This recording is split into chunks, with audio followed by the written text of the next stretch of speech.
RP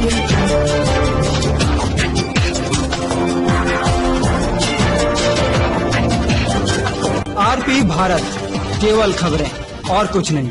नमस्कार, मैं हूं अंजलि। आरपी भारत में आपका स्वागत करती हूं। तो चलिए शुरुआत करते हैं आज की किसी खास खबर से। धनबाद में कई जगह में मजदूर फंसे हुए हैं जो अपने घर जाने की विनती सरकार से कर रहे हैं। आज गोविंदपुर में फंसे बंगाल के कुछ मजदूरों ने आरपी भारत के साथ बात करते हुए अपने आंसू नहीं रोक पाए और सरकार से विनती की कि उनके घर में लोग बीमार हैं, कोई भी पुरुष मौजूद नहीं है, इसलिए उन्हें घर जाने की अनुमति प्रदान की जाए। विश्वव्यापी महामारी के मद्देनजर कुछ लोगों को विशेष अवसर पर पास प्रदान किया जा रहा है, इसलिए मजदूर लोग सरकार की ओर आस लगाकर बैठे हैं कि कब लॉकडाउन टूटे और उन्हें घर जाने की अनुमति मिले या इन लोगों के लिए भी कुछ विशेष पास की सुविधा उपलब्ध कराई जाए। धनबाद से मनीष कुमार झा की रिपोर्ट। नमस्कार, आरपी भारत में आप तमाम दर्शकों का स्वागत है और मैं हूं मनीष कुमार झा। जैसा कि आप जान रहे हैं कि लॉकडाउन में परेशानी हर ओर है, लेकिन जब कभी परेशानी सर दर्द बन जाए तो उस समय लोगों के आंखों से आंसू निकलने लगता है।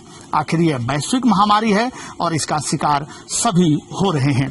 खास करके मजदूर वर्ग की दशा आपसे छुपी नहीं है, आप हर चीज जानते हैं। अभी मैं धनबाद के गोड़तोप्पा में हूं, जहां एक पेट्रोल पंप में फंसे 4-5 मजदूरों की मैं कहानी आपको सुनाने जा रहा हूं। ये सभी यहां काम करने आए थे, उस समय के बाद से ये लोग यहीं फंसे रह गए। अब किन्हीं के घर में उनकी पत्नी प्रेग्नेंट है, किन्हीं के यहाँ बच्चे बीमार हैं, तरह तरह की समस्याएं हैं। इन्होंने अपने बंगाल सरकार से प्रयास किया कि टेलीफोन के जरिए उनसे संपर्क साधा जाए और उनसे सहायता मांगी जाए। क्या अभी तक मिल पाया है वहां से सहायता, और झारखंड सरकार से ये क्या मांग कर रहे हैं, आइए इनसे हम जानने का प्रयास करते हैं। हाँ सर, बताइए क्या नाम है आपका? मेरा नाम है अब्दुल वालिद मोल्ला। क्या था मीटर पूरा? मेरा गांव है बाजार राइट, मेरा पोस्ट है संसार, मेरा थाना है भांगोड़, साउथ 24 परगना। हम लोग लॉकडाउन का पहले काम में आ चुका है गोड़तप्पा। यहाँ पे काम करने का बाद लॉकडाउन का पहले एक दिन पहले मेरा काम खत्म हो गया। उस दिन हुआ था क्या, सारा देश में हो गया था जनता कर्फ्यू। जनता कर्फ्यू के लिए हम लोग काम रोक दिया। उसके बाद एक दिन का काम बचा था। काम करने का बाद बाजू बाजू लग गया लॉकडाउन। हम सोच रहे 13 दिन का लॉकडाउन खत्म होने के बाद घर जाएंगे, उसका बाजू बाजू फिर लग गया दूसरा लॉकडाउन। अभी फिर तीसरे का लगे कि नहीं लगे, ये सोच के हम लोग के पास उतना ही तो पैसा नहीं है खाने का, और सबको दिल चाहता है घर जाने के लिए।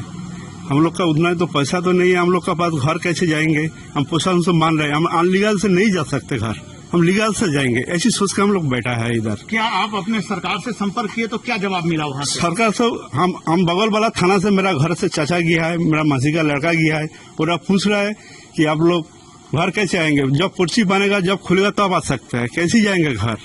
हम बगल वाला यहाँ पे मेरा कंडक्टर जो है जसाल, उसका भी बोला, वो ऑफिस में बोला था, ऑफिस वाला बोल रहा है मेरा कागज बना रहा है, वो कागज अभी तक रेडी नहीं है, आप लोग जाएगा कैसे? जब खुलेगा बॉर्डर सील आए अभी तब आप जा सकते हैं। मेरा परिवार में मेरा पिताजी नहीं है, मेरा मम्मी भी नहीं है, मेरा वाइफ है। चलिए, बहुत बहुत धन्यवाद। रोया नहीं, ये देखिए इनकी आंसू छलक रहे हैं कि किस प्रकार से लॉकडाउन में ये फंसे हैं और सरकार से मदद मांग रहे हैं। क्योंकि इनके घर में अगर हम पुरुष की बात करें तो ये अकेले हैं, जिसके चलते परिवार के लोग परेशान हैं। अभी और भी हमारे साथ हैं, उनसे हम जानने का प्रयास करते हैं पूरी मामला को। आपके घर में क्या परेशानी है?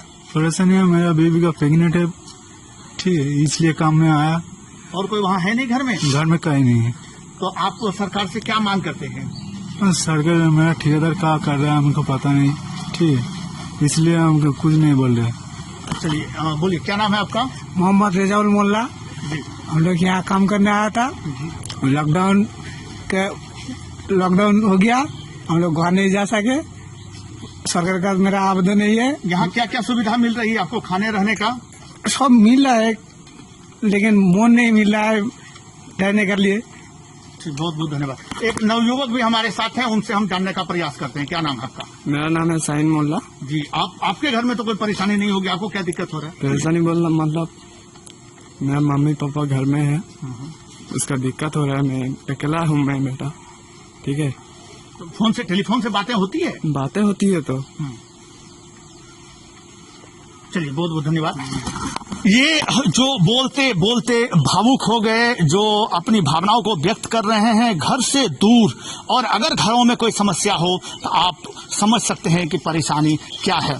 ऐसे लोगों के लिए सरकार को चाहिए कि कुछ ना कुछ व्यवस्था करे। ये कुछ दिखाना चाहते हैं, इनके पास मेडिकल भी है, ये दिखाना चाह रहे हैं कि पाटलिपुत्रा मेडिकल कॉलेज में गए थे, वहां जाकर ये दिखाए हैं, ये परेशान भी हैं और ये सरकार से मदद करते हैं कि चाहते हैं, उनसे ये निवेदन करते हैं कि इनको घर जाने में मदद की जाए। अब देखना है कि सरकार ऐसे लोगों के लिए क्या कदम उठाती है जिससे कि निहायत जरूरतमंद लोगों को अपने घर तक पहुंचाया जा सके। जहां तक जानकारी प्राप्त हुई है कि बंगाल सरकार दूसरे राज्यों में फंसे लोगों को मंगाने के लिए अलग अलग योजनाएं बना रही हैं, बस भेज रहे हैं। क्या इन लोगों के लिए भी वो योजनाएं लागू होंगी या नहीं, ये देखने वाली बात होगी। Manish Kumar Jha, bureau report, Dhanbad.